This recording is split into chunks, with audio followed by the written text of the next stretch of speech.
Hey y'all, welcome to my kitchen. I was born and raised in the South, in a city, and now I live in the Midwest on a farm, and I love it. Other things I love are Jesus, my family, and everything food. I'm so glad you decided to join me today. Hey y'all, Merry Christmas. I mean, a little bit for us because we celebrated Christmas last Sunday with our children. Oh, it was so great. With adult kids, you've got to move and shift in order for everybody to be together, and we love to be together. And my precious daughter Savannah and sweet son-in-law Miles and precious grandbaby Charlie, they live in Franklin, Tennessee. And so they were able to come this past week. And so we celebrated Christmas with our family on Sunday. We started off with Swedish tea ring.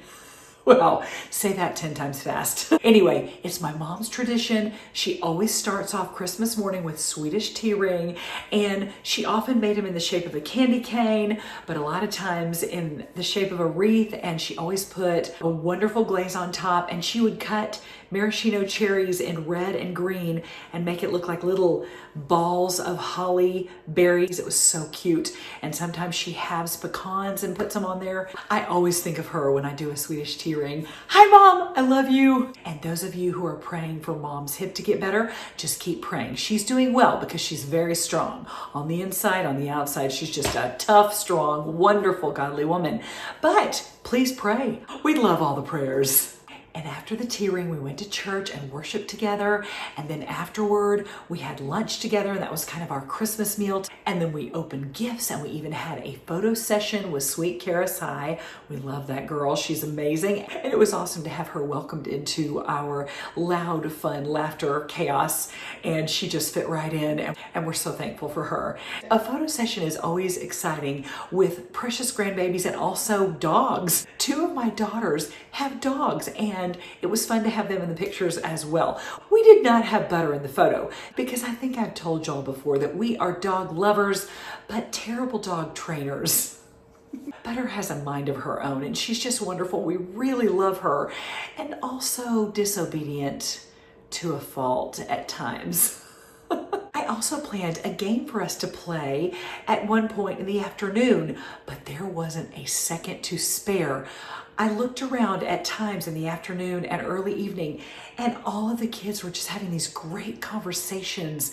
And it was just a blessing from the Lord. My heart was so full. And they're all believers, and so the conversations were deep and meaningful. I stayed home with my children, and I enjoyed raising them so much.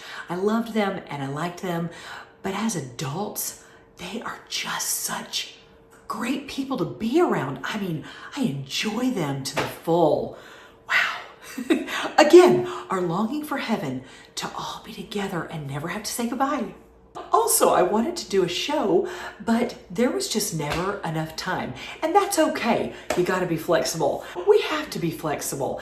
And just remember our motto on your upcoming gatherings for Thanksgiving or Christmas. Low expectation, high flexibility. I think the verse that I would add to that thought just off the cuff would be the one from Philippians, which talks about us thinking of others more highly than ourselves. And of course, the Corinthians verse back here, 1 Corinthians 13, 4-7, which says all that and helps us love others well.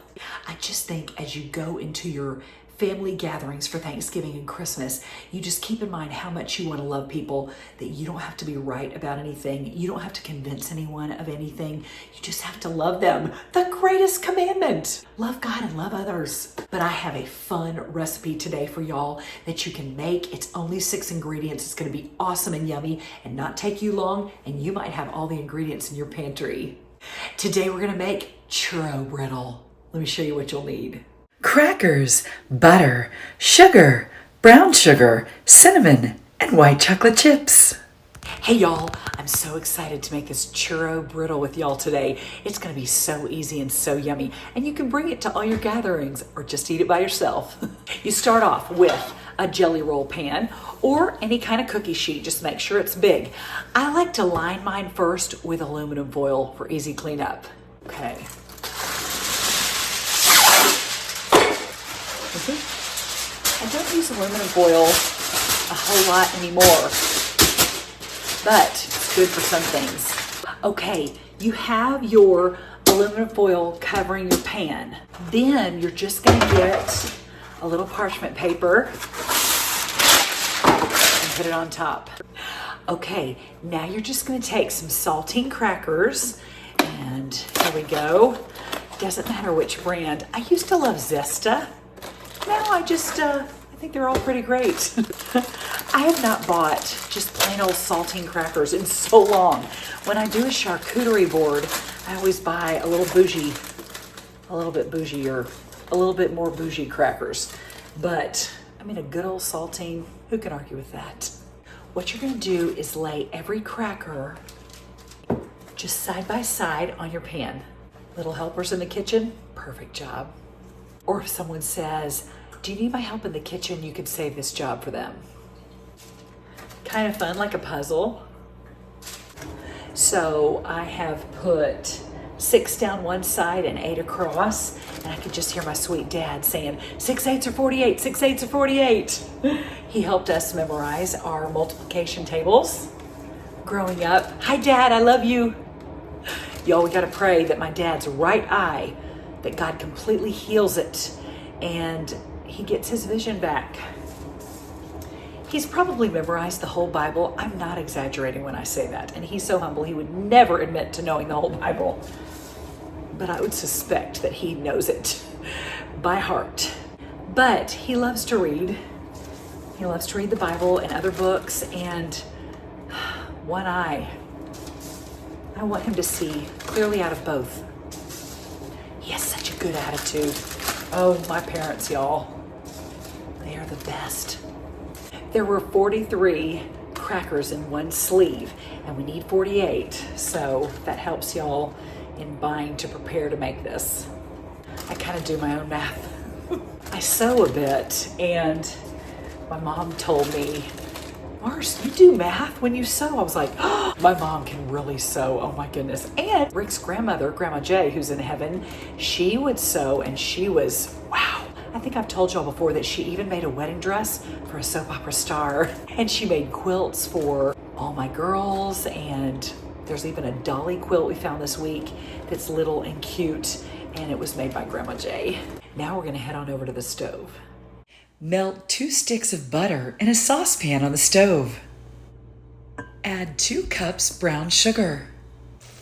Boil for a few minutes and stir.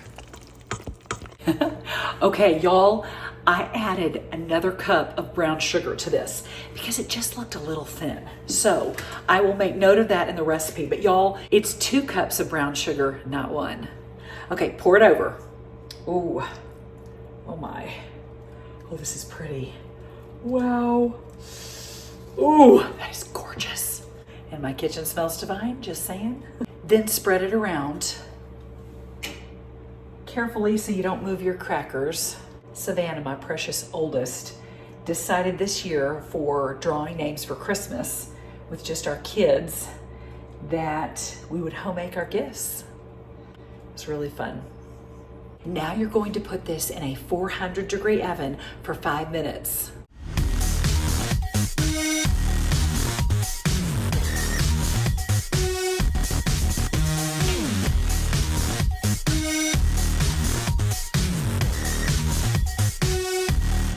All right, I just took it out of the oven, and then I'm gonna add a bag of white chocolate chips.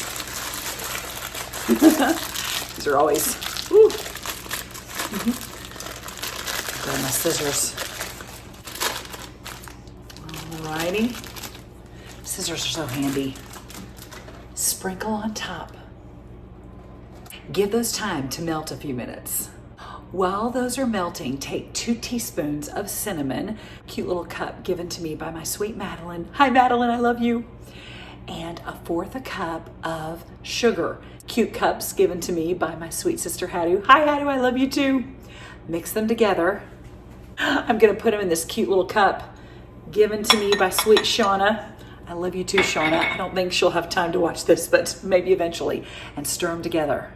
I love to use my little tiny whisk for things like this. My mom had one of those little Tupperware containers that you mixed your cinnamon and sugar in for cinnamon toast. And I always think of her whenever I mix cinnamon and sugar. My sweet mama. She's the best. I think I've said that before. All right, I'm gonna put this aside. Now I'm going to try to spread out those chocolate chips a bit. Again, be careful as your crackers will move. Again, it doesn't matter. My sweet mama always said, if it's not perfect, it makes it interesting. I'm barely pressing down on this, which helps the crackers shift a little less. Okay, now we're ready to add our cinnamon and sugar. Just sprinkle it across the top. It smells just like a churro. Now it's ready to be put in the fridge for just a little bit to harden up so that when you take it out, you can break it like brittle. Y'all, thanks so much for being with me today and making some churro brittle. I hope you have a wonderful week and a wonderful Thanksgiving. Don't forget to thank Jesus and enjoy. See you next time.